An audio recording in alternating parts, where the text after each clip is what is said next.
সুপ্রিয় দর্শক মন্ডলী, আজকে আমি এসেছি আমার রুকন ভাইয়ের কাছে। উনি কিছু বলবেন আপনাদের সামনে। ভাই, এখানে কি করতেছেন?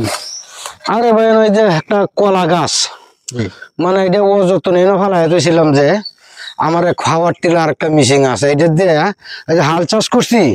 কোথায় থেকে জানি আসছে, আসার পরে যখন গাড়ি পরিষ্কার করে পরে দিয়ে একটা মুড়া, ওই দূর বেশি বড় না, মানে 250 গ্রামের মতন হবে, মানে এর মধ্যে বাজ্যা রয়েছে নাঙ্গলের মাধ্যমে। তো নাঙ্গল যখন খোলার সময় মানে এটা মানে বাপদারছি জিনিসটা, তো যে কলা গাছের মুড়া করতে কেবাই দেয় ওর এমনি ফালা, তুই ফালা তো ওর পরে দিয়া এটার মধ্যে কলা বড় হয়ে উঠছে গাছ। তো বড় হওয়ার পরে যখন দেখা যায় কলা হইতেছে, অনেকটা কুটিও দিছি, আর একটু বাঁশও একটু দিলাম, মানে যেহেতু এটা গাছ আরো 2টা উঠতেছে। তো এইটা আরেক জায়গায় লাগাই, আমি যদি আজকে যদি আমার 200 সারা থাকতো এরকম, তাহলে তো বাম্পার ছিল আজকে। কলার হ্যাঁ, চাষটা খুব লাভবান।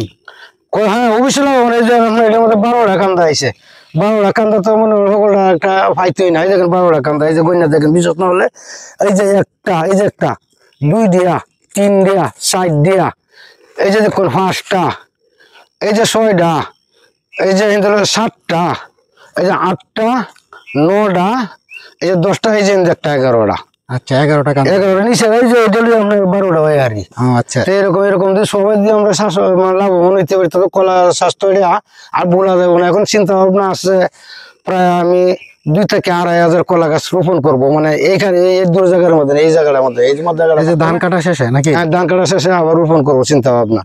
আর এখন যেহেতু এই যে সারাগুলো আছে, এই সারাগুলা মনে করেন আপনার যেহেতু একটু গাঁথা করছি, এই যে গাঁথা করে রাখছি আগেই, এই যে এটার মধ্যে মানে রোপণ করবো। এই যে মাটি, এটা হলো সাধারণ, এই যেমন একটা হাঁস পালতাম তো আগে, হাঁসের খড়ের যে লেদা গুলা ছিল, এগুলা কিন্তু জৈব সারের থেকে অত্যন্ত কামে করে, মানে কাজ করে, মানে এরা সার কম হইলেও চলে মোটামুটি ভাবে, এগুলা মানে ভিটামিন বেশি। আচ্ছা যাক, দেখা যাক এখন বর্তমানে কলার সারা যাবে না।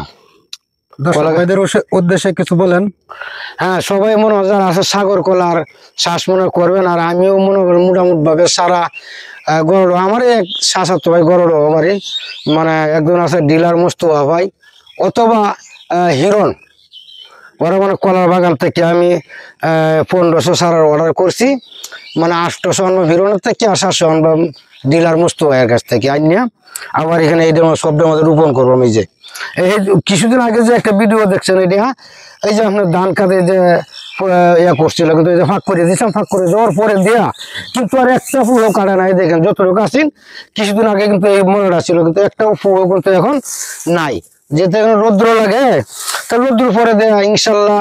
আর মনে হয় দেখেন একটা ফুকো নাই, যে আমি এই যে খেলতে ইয়ে করে দেওয়ার পরে দেয়া একটা ফুকো নাই ক্ষেতের মধ্যে। এই দেখেন ধানও তো দেখেন কি মাশাআল্লাহ কি ধান। এটা মনে আশা করি মনে 10% জায়গার মধ্যে 9 থেকে 10 মণ ধান হওয়ার কথা। আমি সিজনে মনে হয় 10% জায়গার মধ্যে আমি 10 থেকে 9 থেকে 10 মণ ধান আমি মনে করি এটা মানে মাপে, মিটারের মাপে আমি মনে হয় এটা পাই। ধানটা খুব ফলন দেয় ভালোই, মানে বলতো অনেক, বুঝছেন না, বলে লাগে সবকিছু। এখানে তো জমি আমি সার বাই খুব কমই দিই, মানে হাঁস পালি তো, হাঁসের যারা মানে যে ময়লা, এগুলো মানে এখানে মানে জমির মধ্যে দেওয়া হয় আর কি, বুঝতে পারছেন? ধন্যবাদ ভাই, আপনাকে অসংখ্য ধন্যবাদ।